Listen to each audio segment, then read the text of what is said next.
With the rise of the short-term rental industry in Malaysia lately, the appeal of buying an Airbnb investment property has been growing among property investors.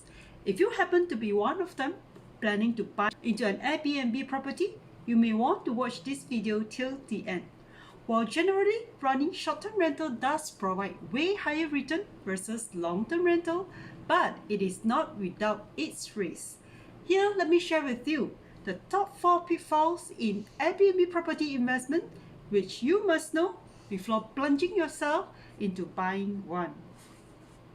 The first one, possibility of a third wave of COVID-19 or any similar sudden endemic or crisis which prevent traveling.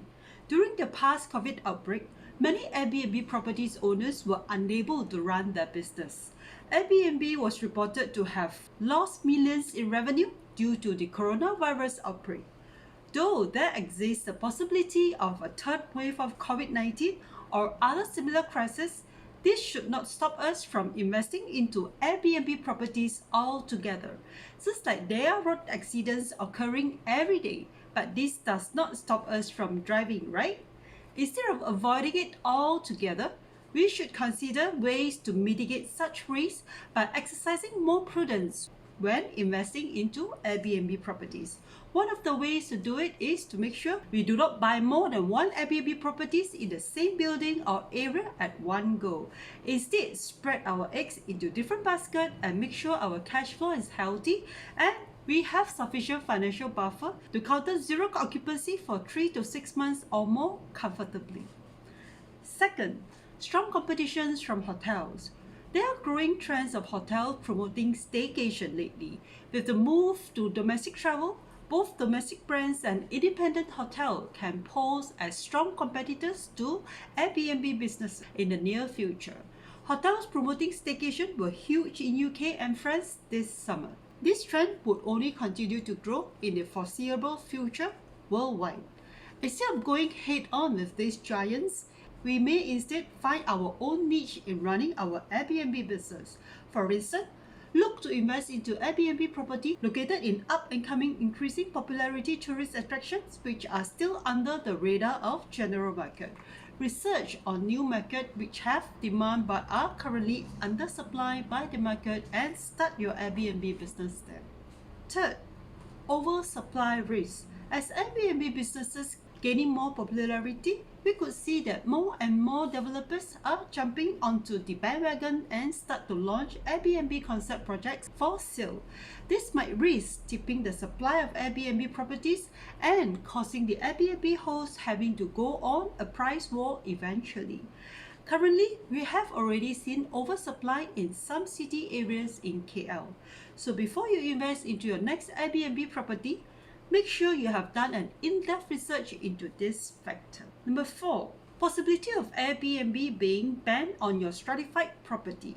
One of the top inquiries by many at large is whether a strata committee can pass a bylaw to prevent a property owner within a strata complex from leasing out their property to short-term tenants. Although in Malaysia there are no federal laws acting upon Airbnb, nevertheless, it is currently being regulated by the local government in each individual state.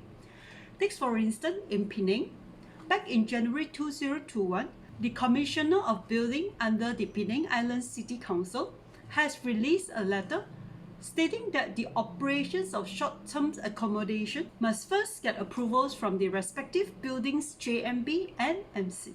The management would need to conduct an annual general meeting to seek approvals from the unit owners, where 75% of residents must provide their approvals. Residents who violate any house rules relating to the restriction of short-term rentals would be fined a penalty of RM200.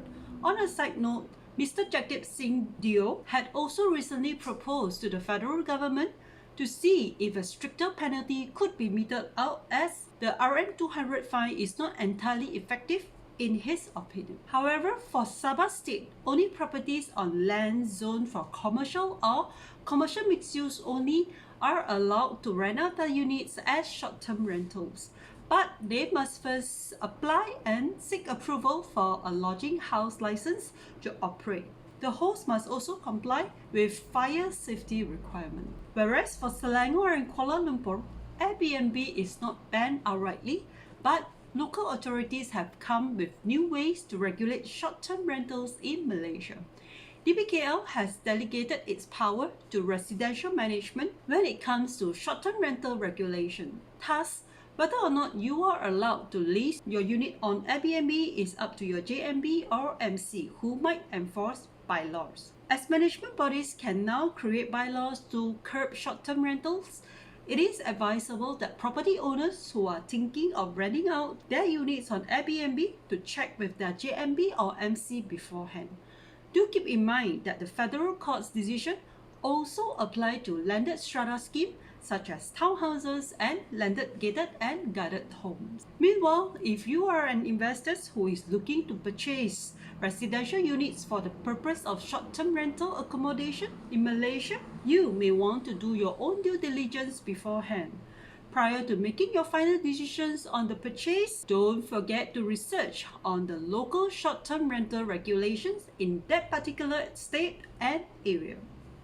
You must also take into consideration the zoning laws. Be sure to check with the local government so that you understand under what conditions you can operate an Airbnb business in that specific area and what taxes or additional fees you'll be expected to pay, if any. This is the end of my sharing for today. If you found value in my video, do like, share and subscribe to my channel if you have not done so. If you have something else to say or ask, feel free to comment it below. Bye, and I see you again in my next video.